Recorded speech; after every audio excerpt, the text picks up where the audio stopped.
Bila tidak, sama halnya dengan guru agama saya yang memandang Alkitab menurut pandangan dia. Sehingga cerita yang sebenarnya yang terkandung di dalam Alkitab dibelokkan, Bapak Ibu. Nah, sehingga muncullah sebagaimana Yesus katakan 2000 tahun yang lalu. Hati-hati, nanti akan datang guru palsu, pengajar palsu, penyesat, ataupun nabi palsu. Makanya kami tidak percaya kepada seorang nabi yang datang setelah Yesus. Siapapun nabi itu, kami tidak percaya. Karena Yesus sudah berkata, setelah aku nanti akan datang nabi palsu.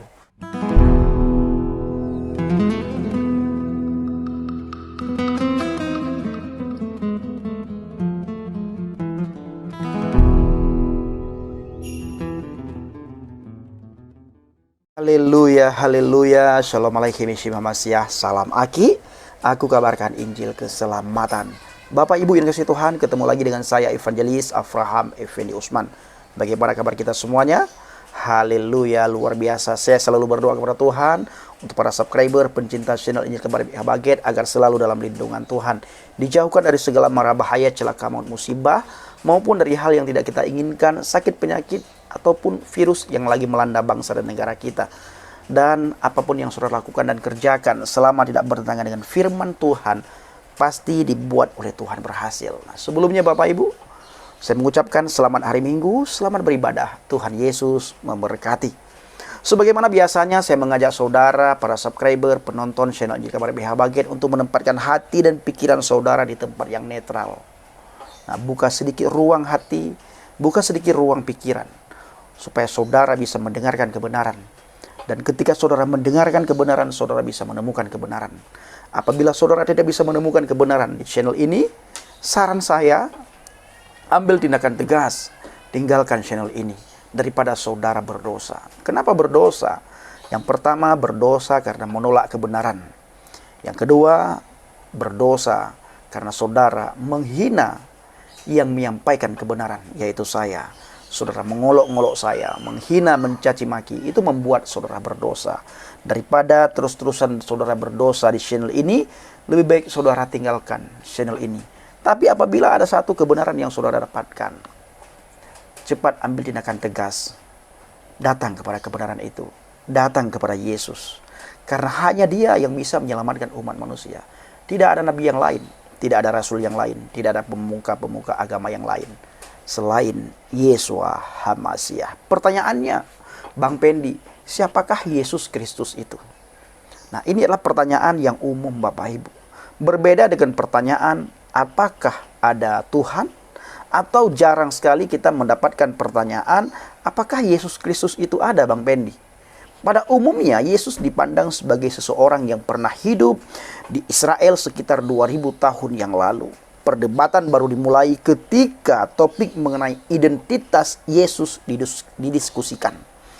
Nah, hampir setiap hari Bapak Ibu, hampir setiap agama besar berpandangan bahwa Yesus Kristus adalah seorang nabi. Dia seorang guru yang baik atau orang yang soleh.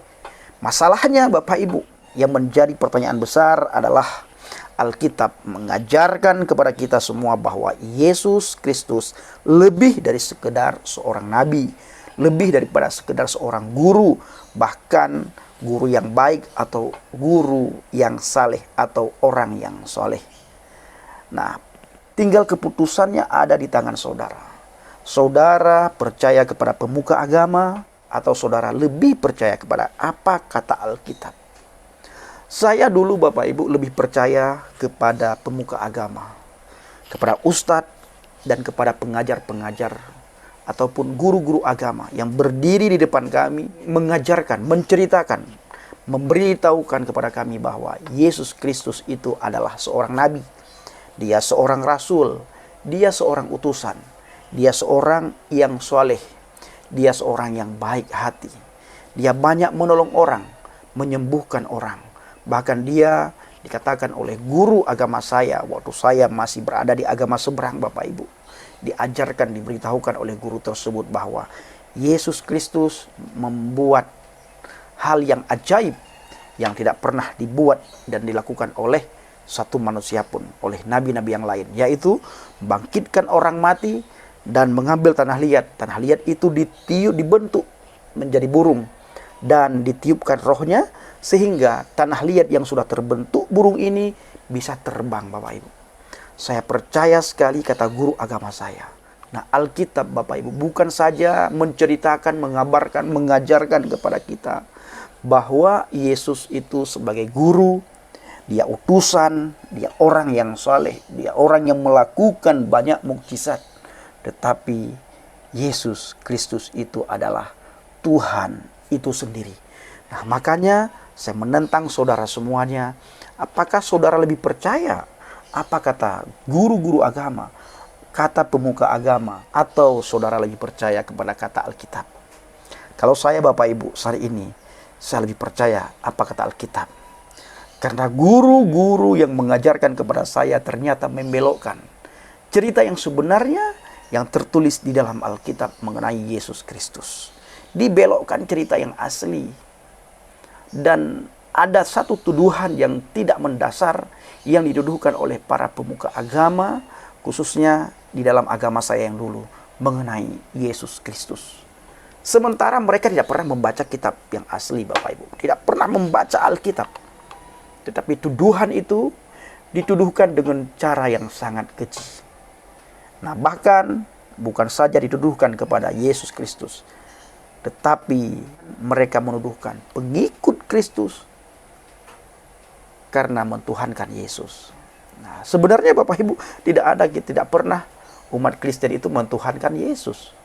Memang dia sudah Tuhan, bukan mentuhankan. Beda mentuhankan dengan Tuhan. Nah, ini harus diperhatikan. Ada perbedaan dengan Tuhan atau mentuhankan. Jadi Bapak Ibu, Anda harus menentukan pilihan saudara. Tapi jangan mencari alasan yang tidak-tidak dengan mengatakan dia hanyalah seorang pengajar yang agung. Dia tidak memberikan opsi itu kepada kita. Dia tidak bermaksud untuk melakukan itu, Bapak Ibu. Jadi pertanyaannya sekali lagi Bang Pendi, siapakah Yesus Kristus itu?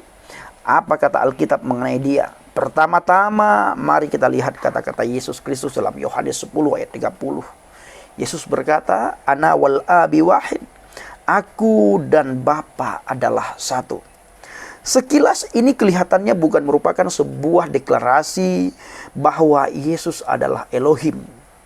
Namun kalau dilihat dari reaksi orang-orang Yahudi terhadap pernyataan ini, bukan karena suatu pekerjaan baik maka kami mau melempari engkau, melainkan karena engkau menghujat Tuhan dan karena engkau sekalipun hanya seorang manusia saja menyamakan dirimu dengan Tuhan. Itu tertulis dalam Injil Yohanes 10 ayat 33. Maka saya sering sekali katakan Bapak Ibu, cara pandang Alkitab itu tidak boleh disamakan dengan cara pandang manusia. Cara pandang Alkitab harus dengan cara pandang Alkitab. Kita harus meminta Roh Kudus supaya memberikan pencerahan, menuntun kita sehingga kita bisa memahami, mengerti makna yang terkandung di dalam Alkitab. Bila tidak, sama halnya dengan guru agama saya yang memandang Alkitab menurut pandangan dia, sehingga cerita yang sebenarnya yang terkandung di dalam Alkitab dibelokkan, Bapak Ibu. Nah, sehingga muncullah sebagaimana Yesus katakan 2000 tahun yang lalu, hati-hati nanti akan datang guru palsu, pengajar palsu, penyesat, ataupun nabi palsu. Makanya kami tidak percaya kepada seorang nabi yang datang setelah Yesus. Siapapun nabi itu, kami tidak percaya. Karena Yesus sudah berkata, setelah aku nanti akan datang nabi palsu, guru palsu, pengajar palsu, dan pengikutnya pun palsu karena menerima ajaran dari ajaran palsu. Nah, orang Yahudi mengerti pernyataan Yesus sebagai sebuah deklarasi bahwa dirinya adalah Elohim. Ayat-ayat yang tertulis dalam Alkitab bahwa Yesus tidak pernah mengoreksi orang-orang Yahudi dengan mengatakan, saya tidak mengaku diri sebagai Tuhan. Hal ini menunjukkan bahwa Yesus betul-betul telah menyatakan dirinya adalah Tuhan dengan berkata, aku dan Bapa adalah satu. Yohanes 10 ayat 30. Dalam Yohanes 8 ayat 58 adalah contoh lain. Yesus mengatakan, aku berkata kepadamu, sesungguhnya sebelum Abraham jadi, aku telah ada. Kembali orang-orang Yahudi meresponi dengan mengambil batu dan berusaha melempari Yesus. Yesus berkata kepada orang Yahudi, sebelum Abraham ada, aku sudah ada. Sebelum Abraham lahir, aku sudah ada. Kenapa Yesus berkata sebelum Abraham ada, aku sudah ada? Karena dia Alfa dan Omega. Alif Utaf. Alfa dan Omega. Wal awwalu wal akhiru. Dia yang awal dan yang akhir. Makanya hanya dia yang berani berkata, sebelum engkau ada, aku sudah ada. Bahkan sebelum nenek moyangmu ada Abraham, aku sudah ada. Jadi Bapak Ibu, Yesus menyatakan identitasnya dengan menggunakan aku adalah yang merupakan penerapan langsung dari nama Elohim dalam perjanjian lama. Keluaran 3 ayat 14. Dan berfirmanlah Elohim kepada Musa, aku ada yang aku ada. Lalu dia berfirman, engkau akan mengatakan hal ini kepada Bani Israel, aku ada telah mengutus aku kepadamu. Dan di ayat yang ke-15 Bapak Ibu, dan Elohim berfirman lagi kepada Musa, katakanlah demikian kepada Bani Israel, Yahweh Elohim leluhurmu, Elohim Abraham, Elohim Yisak, dan Elohim Yakub telah mengutus aku kepadamu. Itulah namaku untuk selama-lamanya, dan itulah pengingat bagiku turun-temurun. Nah, pertanyaannya Bapak Ibu, mengapa orang-orang Yahudi mau melempari Yesus dengan batu kalau bukan karena dia mengatakan sesuatu yang mereka anggap menghujat Tuhan, yaitu dengan mengaku diri sebagai Tuhan. Yohanes 1 ayat 1 mengatakan firman itu adalah Tuhan.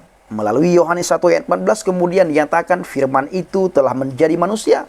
Nah, ini jelas sekali mengindikasikan bahwa Yesus adalah Tuhan dalam wujud manusia.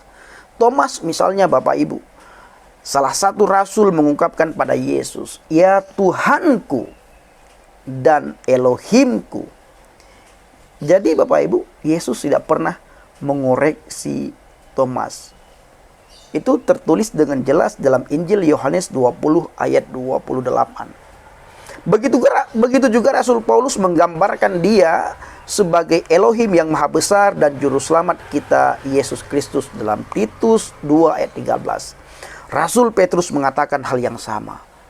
Tuhan dan juru selamat kita Yesus Kristus. Tertulis di dalam 2 Petrus 1 ayat 1. Jadi saudaraku yang dikasihi Tuhan, para subscriber, pencinta channel Injil Kabar Baik Habaget, nubuat-nubuat mengenai Kristus dalam perjanjian lama juga menyatakan keilahiannya. Sebagai seorang anak telah lahir untuk kita, seorang putra telah diberikan untuk kita. Lambang pemerintahan ada di atas bahunya dan namanya disebut orang penasehat ajaib, Tuhan yang perkasa, Bapa yang kekal, Raja damai. Yesus Kristus Bapak Ibu dengan jelas dan tidak dapat disangkal telah menyatakan dirinya sebagai Tuhan. Kalau Yesus Kristus bukan Tuhan, dia adalah seorang pendusta, yang berarti bukanlah seorang nabi, bukan seorang guru yang baik ataupun manusia yang beribadah, yaitu orang saleh sebagaimana yang diduduhkan oleh saudara kita. Alasan yang paling penting bahwa Yesus haruslah Tuhan, karena jika dia bukan Tuhan, kematiannya tidaklah memadai untuk membayar hutang dosa seluruh dunia. Saudara bisa melihat dalam 1 Yohanes 2 ayat 2. Hanya Tuhan yang dapat membayar hutang sebesar itu. Saudara juga bisa melihat nantinya dalam Roma 5 ayat 8 ataupun Korintus 5 ayat 21. Jadi Bapak Ibu pencinta channel Injil Kabar Baik Habaget, Yesus adalah Tuhan sehingga dia bisa membayar hutang kita. Tapi Yesus juga haruslah manusia supaya dia bisa mati secara fisik. Nah, keselamatan hanya tersedia melalui iman di dalam Yesus Kristus. Keilahian Yesus adalah alasan mengapa dia adalah satu-satunya jalan keselamatan. Keilahian Yesus adalah dasar mengapa dia mengatakan, akulah jalan dan kebenaran dan hidup. Tidak ada seorang pun yang datang kepada Bapa kalau tidak melalui aku. Injil Yohanes 14 ayat 6. Kiranya video singkat ini menjadi berkat bagi kita semuanya. Shalom alaikum, salam Aki. Aku kabarkan Injil keselamatan. Bapa Yahweh Bishim Adonai Yeshua HaMashiach. Warwah Kodes memberkati kita semua. Haleluya. Amin.